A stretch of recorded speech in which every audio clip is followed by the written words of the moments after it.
Bonjour à tous. Aujourd'hui, nous allons nous intéresser au conte rouge du chat perché.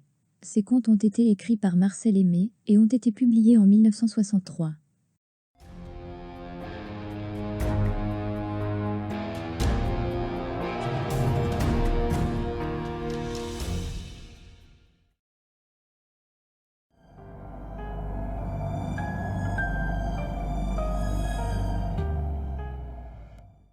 De retour de leur travail au champ, les parents voient le chat se passer la patte sur son oreille. C'est le signe qu'il va pleuvoir demain. C'est effectivement ce qui se passe. Les parents sont obligés de rester à la maison, avec leurs deux filles nommées Delphine et Marinette, qui s'amusent et ne font rien d'utile, tout comme le chat Alphonse. Les fillettes jouent autour de la table, le chat prédit qu'elles vont faire tomber quelque chose. Peu après, un plat de faïence se brise.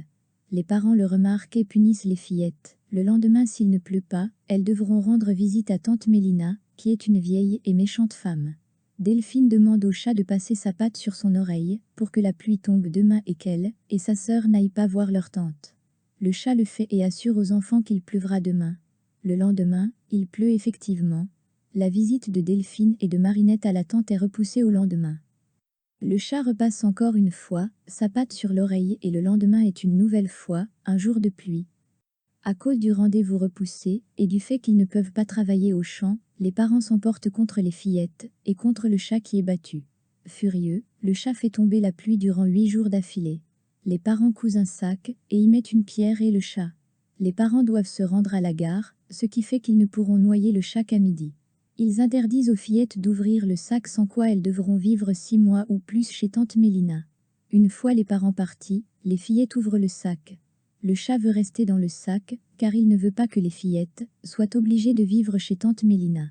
Delphine et Marinette demandent conseil au canard, qui n'a pas d'idée pour les tirer d'affaire.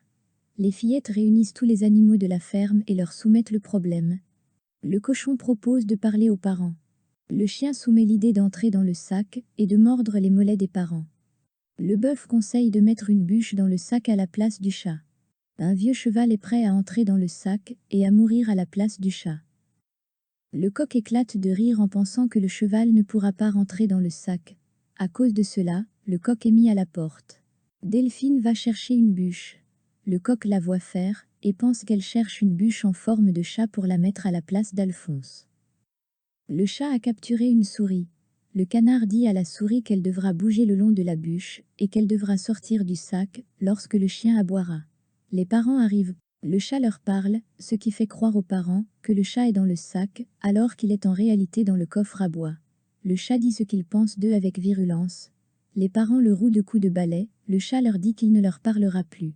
Les parents s'en vont avec le sac. Le coq dit aux parents qu'Alphonse ne bouge pas plus qu'une bûche de bois et qu'il ne parle pas.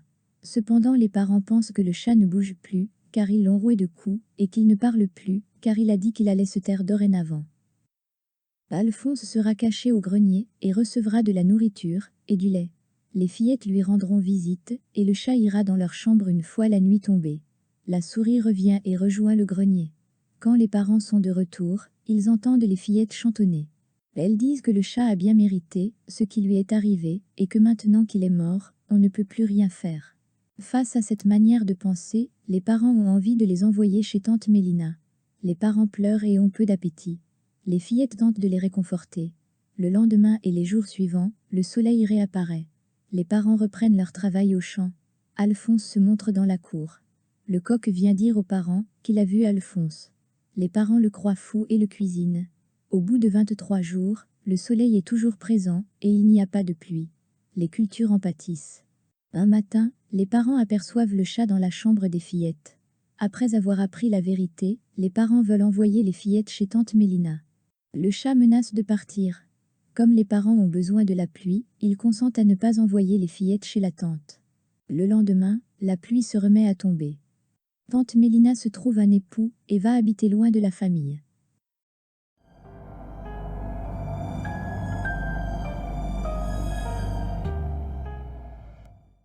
Delphine et Marinette sortent les vaches de l'étable pour les mener la journée dans un pré. Elles sont accompagnées du chien. Leurs parents leur disent de ne pas laisser les vaches manger les trèfles et les pommes. La cornette se plaint de mal manger, car elle est toujours dérangée. Sur la route, les vaches mangent des pommes, sauf la cornette qui ne les avait pas vues. Car les autres se moquent d'elle, la cornette part les dénoncer à la ferme, mais le chien fait en sorte qu'elle fasse demi-tour. Ils rencontrent une fermière qui leur conseille de passer leur chemin, si les romanichels venaient à leur parler. Quand ils passent près de la roulotte, les romanichels ne font pas attention à eux. La cornette se fait battre quand elle mange dans un champ de luzerne. Elle pense à se venger. Les fillettes et le chien s'absentent un moment pour aller parler aux poissons.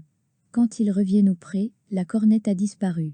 Les deux fillettes pensent que la cornette a dû rentrer et monter la tête aux parents. Elles reviennent avec les autres vaches. La cornette n'est pas à la ferme. Un canard leur conseille de traire les vaches et de réfléchir ensuite.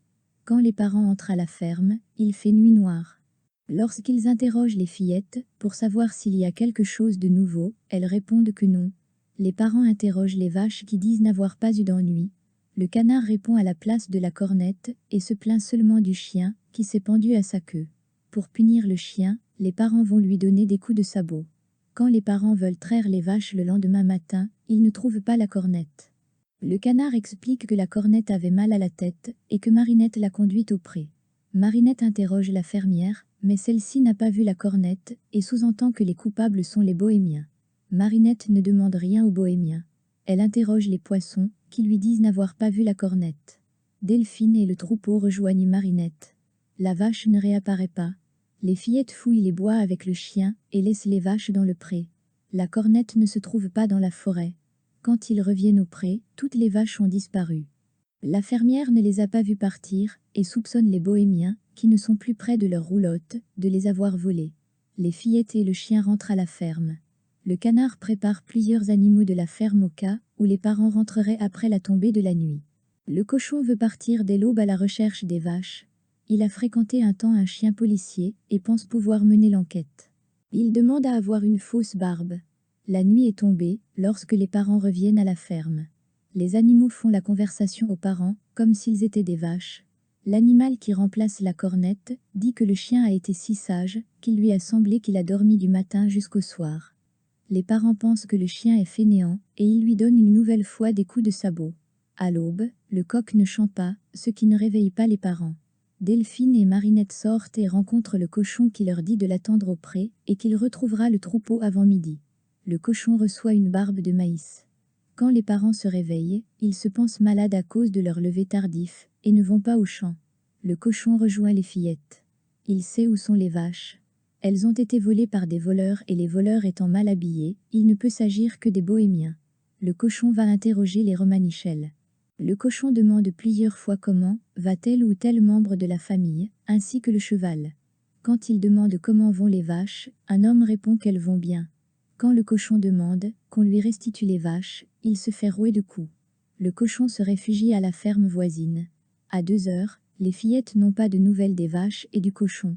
Le canard, les fillettes et le chien se rendent à la roulotte, mais personne n'y est. Ils suivent les brins de paille semés lors de la fuite du cochon. Ils se rendent tous les 4 à la ferme la plus proche. Le canard dit aux fillettes de regarder dans l'étable. Les vaches et le cochon s'y trouvent. Le canard a deviné qui était le coupable quand le fermier est passé à la ferme des parents, sans rien dire de la disparition des animaux. Après être revenu à la ferme, la cornette raconte la vérité aux parents, qui ne la croient pas, car ils lui ont parlé la veille. La vache mange moins et donne moins de lait. Elle va être mangée.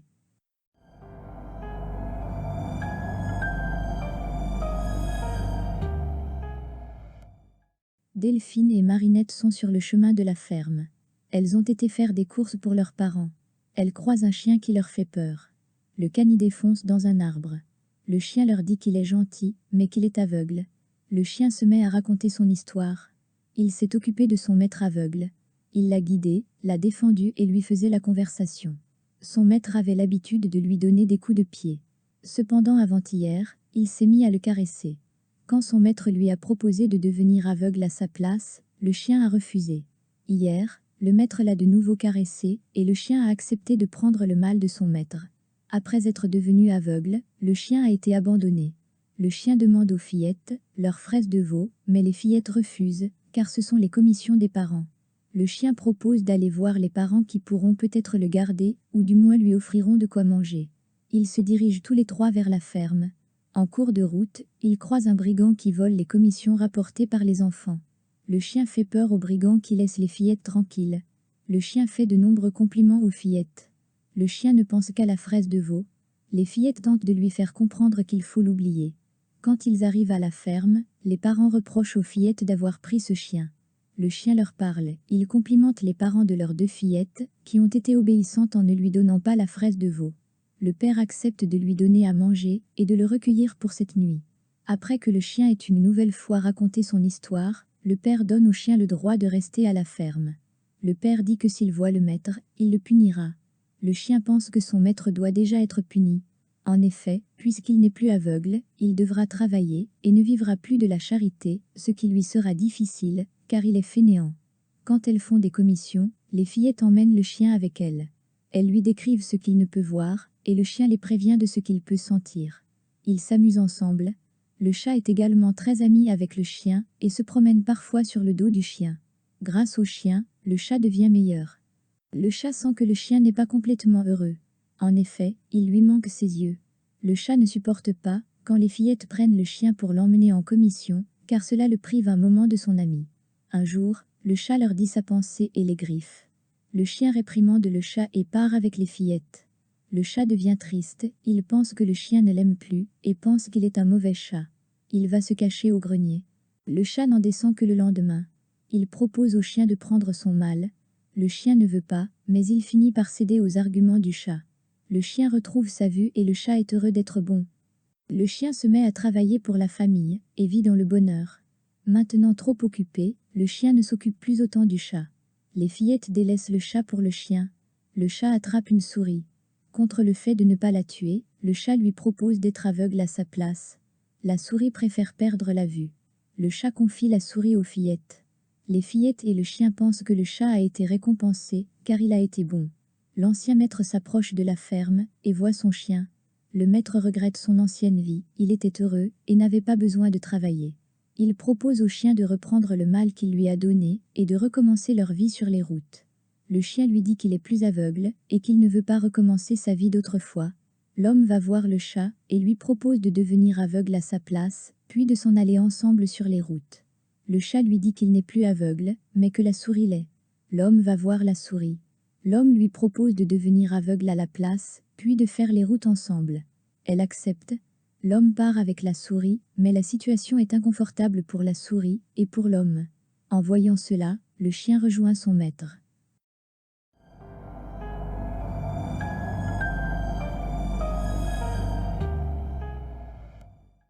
L'oncle Alfred a offert à Delphine et à Marinette des boîtes de peinture, au grand désespoir des parents. Ces derniers disent à leur fille de ne pas les utiliser demain matin, mais de cueillir des haricots et de couper du trèfle. Le lendemain matin, les fillettes se dirigent vers leur travail, quand elles rencontrent le canard qui demande une explication à leur mine consternée.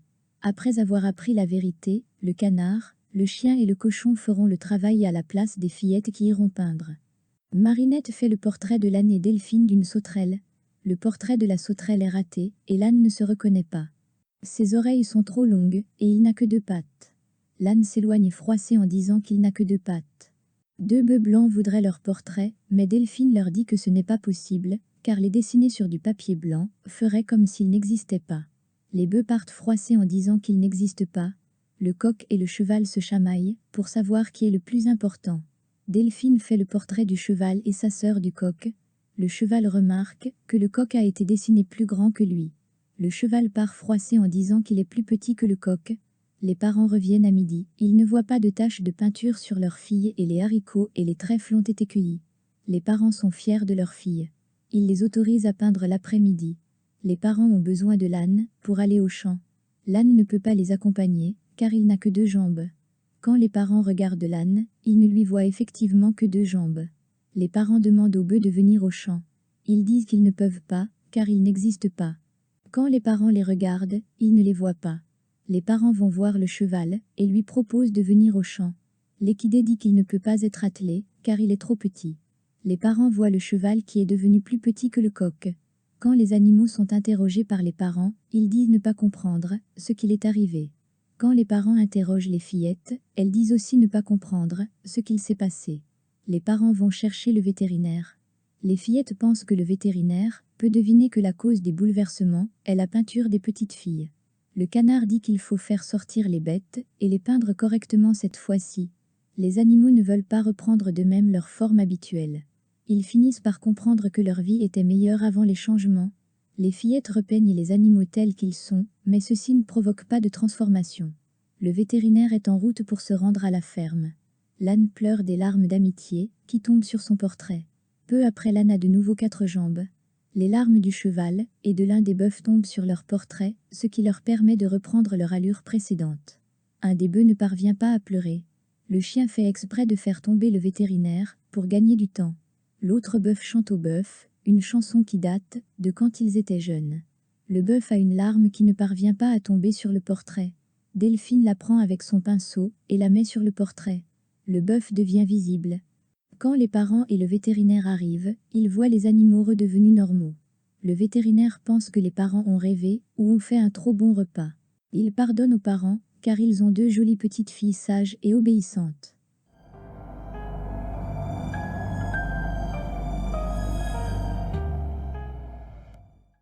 Delphine reçoit le prix d'excellence et Marinette, le prix d'honneur. Le sous-préfet fait un discours sur les bienfaits de l'instruction. Les fillettes se mettent en tête de devoir instruire quelqu'un. N'ayant personne sous la main, elles veulent apprendre à lire au bœuf.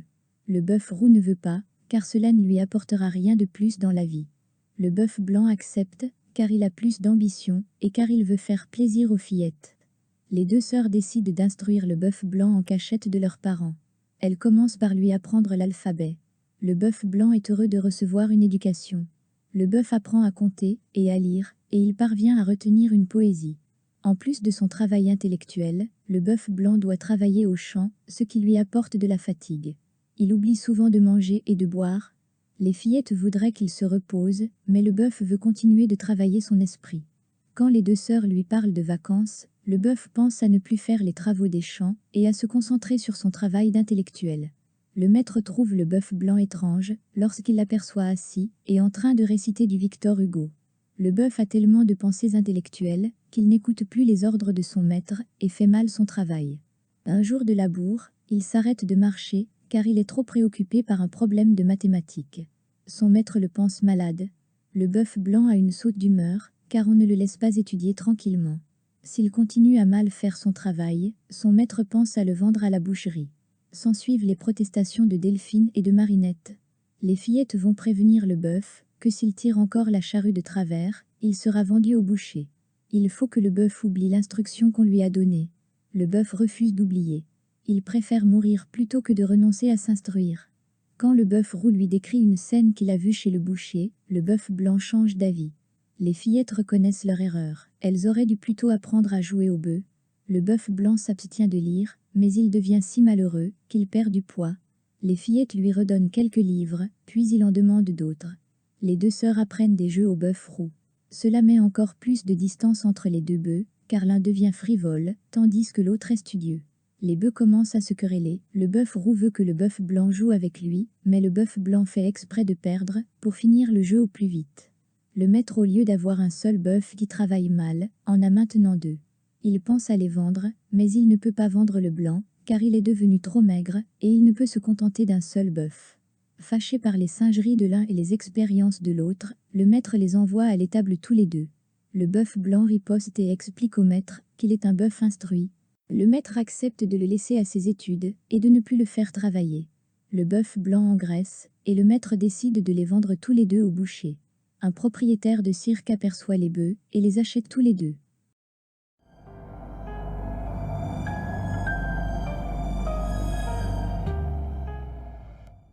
Les parents viennent voir Delphine et Marinette, qui ne parviennent pas à résoudre un problème que leur a donné leur maîtresse. Les parents veulent que le problème soit résolu avant ce soir. Ils se mettent en colère lorsqu'ils remarquent que les fillettes ont dessiné au lieu de réfléchir à leurs problèmes. Les parents partent travailler au champ. Les fillettes lisent au chien l'énoncé du problème qui est « Les bois de la commune ont une étendue de 16 hectares. Sachant qu'un arbre est planté de 3 chênes, de 2 hêtres et d'un bouleau, combien les bois de la commune contiennent-ils d'arbres de chaque espèce?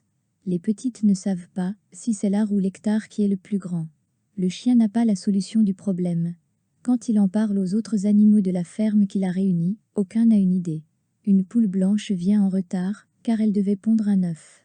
Elle a une idée, il s'agit de se rendre dans les bois de la commune, et d'y compter les arbres. Les animaux se rendent tous au bois. Chaque animal devra compter les arbres d'une parcelle. Le cochon se plaint, car il pense qu'on lui a attribué une parcelle moins importante que celle de la poule blanche. Cette dernière demande l'échange des parcelles. Les fillettes inscrivent le nombre d'arbres de chaque espèce de chaque parcelle. Le travail est presque fini, lorsque le cochon se met à crier. Un sanglier se plaint d'avoir été dérangé. Il est accompagné de ses marcassins, avec qui les fillettes jouent. Le sanglier se calme, après que les fillettes aient complimenté les marcassins. Le cheval explique le problème au sanglier. Les écureuils sont envoyés compter les arbres afin de vérifier si le compte des fillettes est le bon. Le canard et la poule blanche reviennent. Ils ont fait le travail du cochon à sa place, et ils donnent les derniers chiffres aux fillettes. La poule blanche se place sur une branche de noisetier pour ne pas être dérangée par les marcassins qui ne pensent qu'à jouer.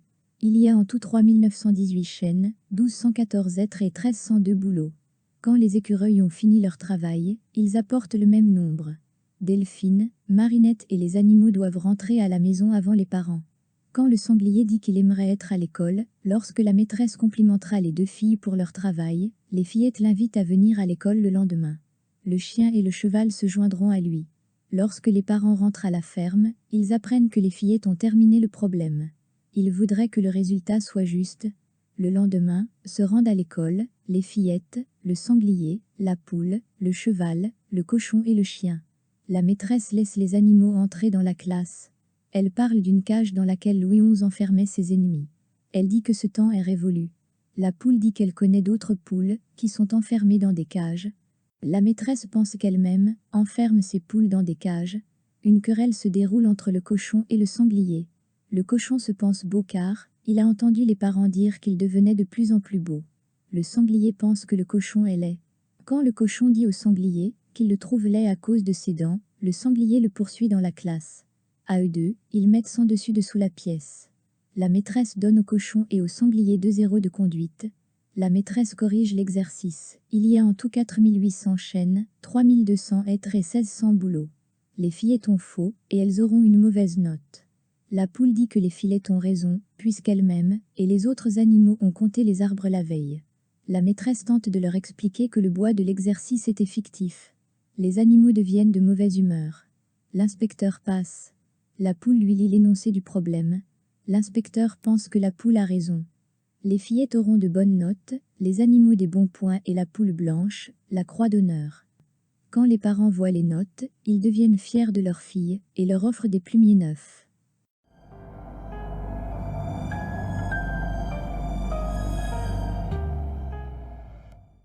Depuis que les filles ont reçu la visite de leur cousine mieux habillée qu'elles, Delphine et Marinette ne veulent plus porter de sabots. Elles demandent aux parents à avoir des souliers avec des talons, d'avoir les cheveux relevés et le droit de porter leur robe du dimanche durant la semaine. Les parents refusent. Quand les fillettes sont seules, elles essaient de paraître à leur avantage. Un après-midi, les fillettes hurlent des torchons, alors qu'elles auraient préféré fabriquer des robes. Le coq et l'oie se querellent, pour savoir qui est le plus beau. Ils comparent leur cou et leur plumage. Le cochon vient et dit qu'il est le plus beau. Il a entendu les parents affirmer que le cochon devenait de plus en plus beau. Le paon rejoint le groupe. Il pense que sa beauté surpasse celle des autres. L'oie et le coq trouvent des arguments pour le contredire. Lorsque le paon déploie ses plumes, les animaux sont abasourdis.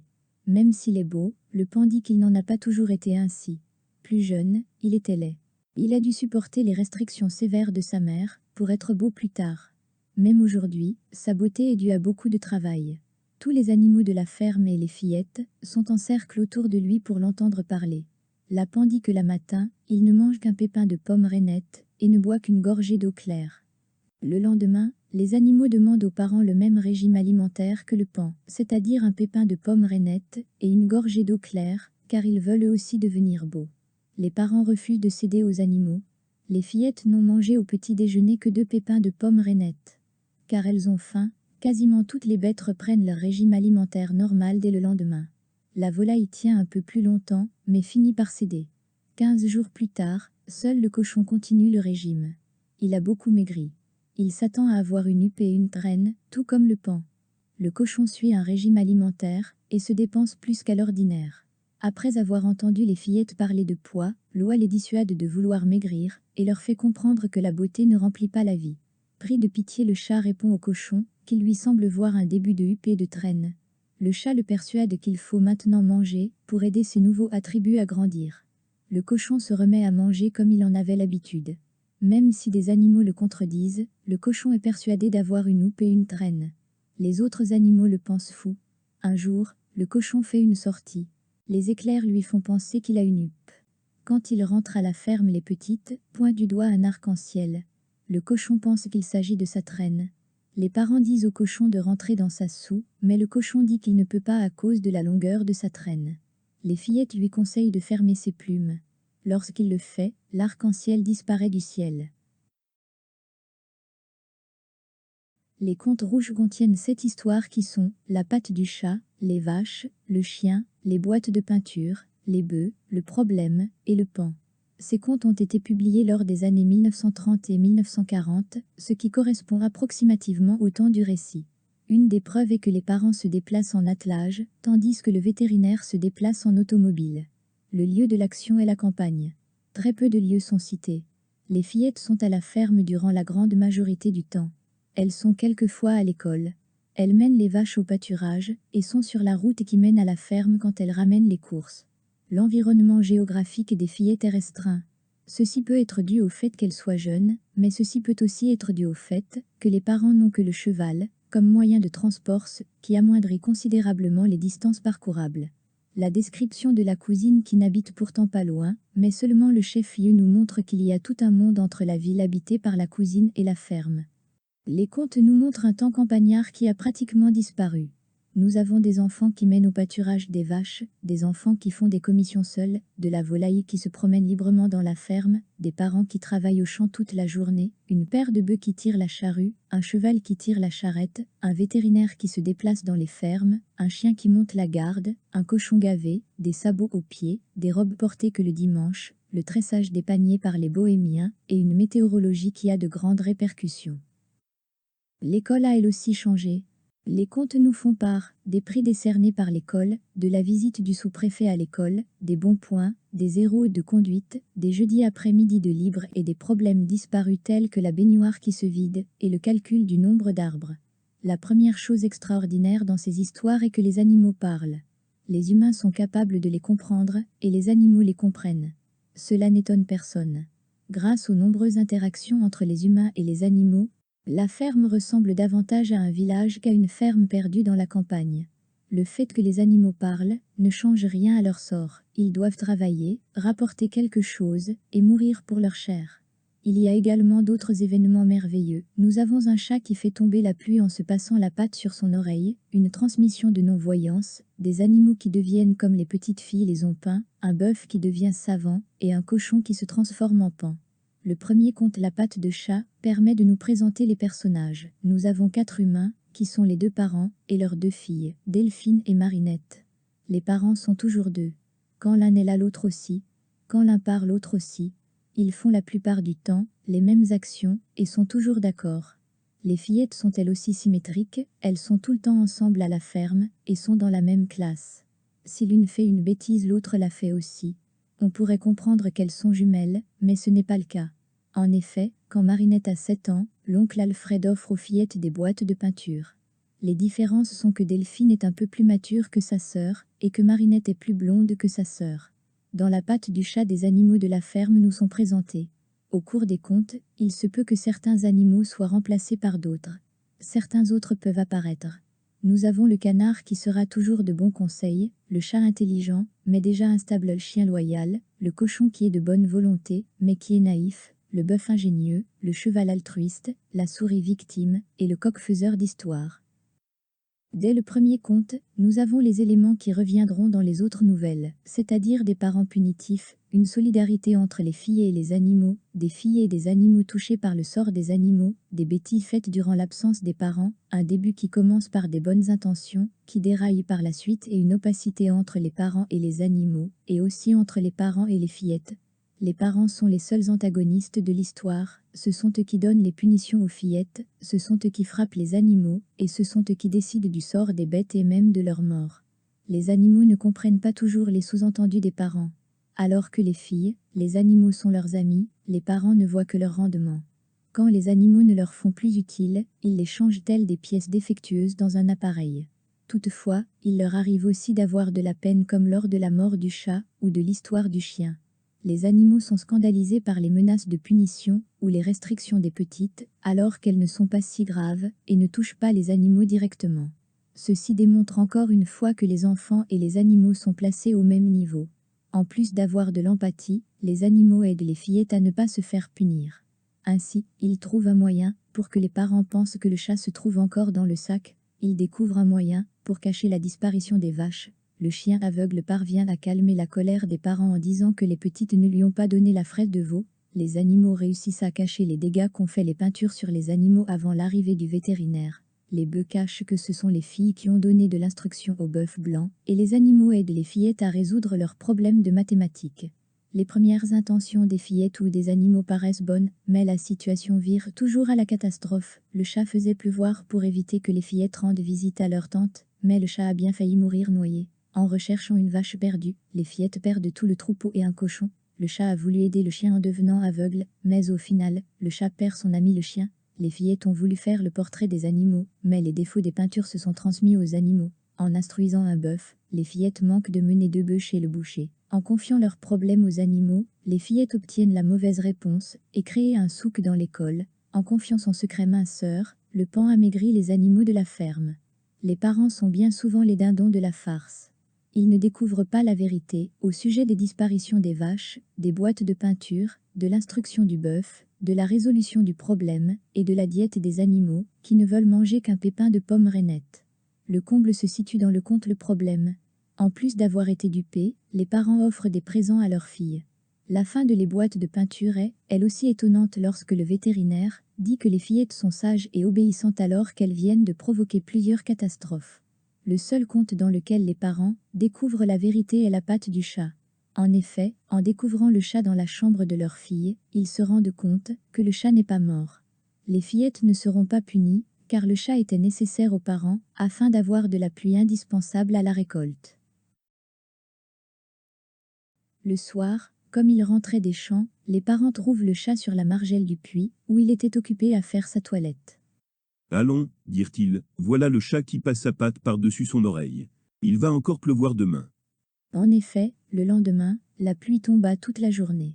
Il ne fallait pas penser aller au champ. Fâchés de ne pouvoir mettre le nez dehors, les parents étaient de mauvaise humeur et peu patients avec leurs 2 filles. Delphine, l'aînée, et Marinette, la plus blonde, jouaient dans la cuisine à pigeon-voix, aux osselets, aux pendus, à la poupée et à Louis et Tu. Toujours jouer, grommelaient les parents, toujours s'amuser. Des grandes filles comme ça. Vous verrez que quand elles auront 10 ans, elles joueront encore. Au lieu de s'occuper à un ouvrage de couture ou d'écrire à leur oncle Alfred. Ce serait pourtant bien plus utile. Quand ils en avaient fini avec les petites, les parents s'en prenaient au chat qui, assis sur la fenêtre, regardait pleuvoir. C'est comme celui-là. Il n'en fait pas lourd non plus dans une journée. Il ne manque pourtant pas de souris qui trottent de la cave au grenier. Mais monsieur aime mieux se laisser nourrir à ne rien faire. C'est moins fatigant.